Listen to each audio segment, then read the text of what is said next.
നിമിഷപ്രിയയുടെ വധശിക്ഷ നീട്ടണമെന്ന അപേക്ഷയുമായി അമ്മ പ്രേമകുമാരി പബ്ലിക് പ്രോസിക്യൂഷൻ ഡയറക്ടർ ജനറലിനാണ് അമ്മ അപേക്ഷ നൽകിയത്. ബുധനാഴ്ച വധശിക്ഷ നടപ്പാക്കാനിരിക്കെയാണ് അപേക്ഷ നൽകിയത്. വിവരങ്ങളുമായി ഇപ്പോൾ സി ജോസഫ് ചേരുകയാണ്. ഈ നിമിഷപ്രിയയുടെ അമ്മ യമനിലുണ്ട് എന്നാണ് ഇപ്പോൾ നമുക്ക് മനസ്സിലാക്കാൻ കഴിയുന്നത്. നേരത്തെ തന്നെ തീരുമാനമെടുത്തതാണ്. കേരളത്തിലെ ഇടതുപക്ഷ എംപിമാർ, CPM-ന്റെ എംപിമാർ അടക്കം കേന്ദ്ര സർക്കാരിന് ഇടപെടൽ ആവശ്യപ്പെട്ട് കത്ത് നൽകുകയും ചെയ്തു.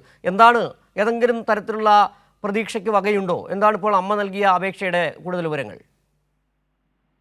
സിജു, നിമിഷപ്രിയയുടെ വധശിക്ഷ നടപ്പാക്കാൻ വേണ്ടി ബുധനാഴ്ചയാണ് തീരുമാനിച്ചിരിക്കുന്നത്. ഇനി വെറും 3 ദിവസം മാത്രമാണ് ബാക്കി നിൽക്കുന്നത്. ഈ ഒരു സമയത്താണ് അമ്മ പ്രേംകുമാരി ഈ നിമിഷപ്രിയയുടെ വധശിക്ഷ നീട്ടണമെന്ന അപേക്ഷയുമായി ഇപ്പോൾ പബ്ലിക് പ്രോസിക്യൂട്ടർ ഡയറക്ടർക്ക് ഒരു അപേക്ഷ നൽകിയിരിക്കുന്നത്.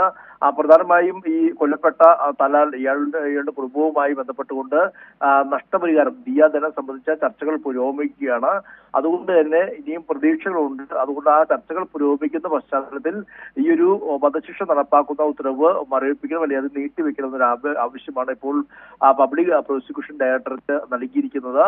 അവിടെ ഈ നിമിഷപ്രിയകൾക്ക് അല്ലെങ്കിൽ ഇവരുമായി ചർച്ചകൾക്ക് പവർ ഓഫ് അറ്റോർണി ഹോൾഡറായ സാമുവൽ ജെറോമിനൊപ്പമാണ് ഈ നിമിഷപ്രിയയുടെ അമ്മ പ്രേംകുമാരി ഇത്തരത്തിലൊരു അപേക്ഷ അവിടെ നൽകിയിരിക്കുന്നത്.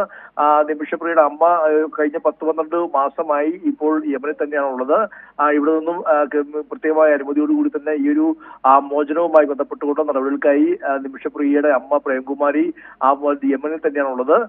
ഈ വധശിക്ഷ നടപ്പാക്കാൻ ഈ 2-3 ദിവസം മാത്രമാണ് ബാക്കി നിൽക്കുന്നത്. ആ ഒരു പശ്ചാത്തലത്തിൽ ഒരു അവസാന പിടിവള്ളി എന്ന നിലയിൽ ഏറ്റവും ഒടുവിലായി ഒരു അപേക്ഷ കൂടി ഇപ്പോൾ പബ്ലിക് പ്രോസിക്യൂഷൻ ഡയറക്ടർ ജനറൽ നൽകിയിരിക്കുകയാണ്.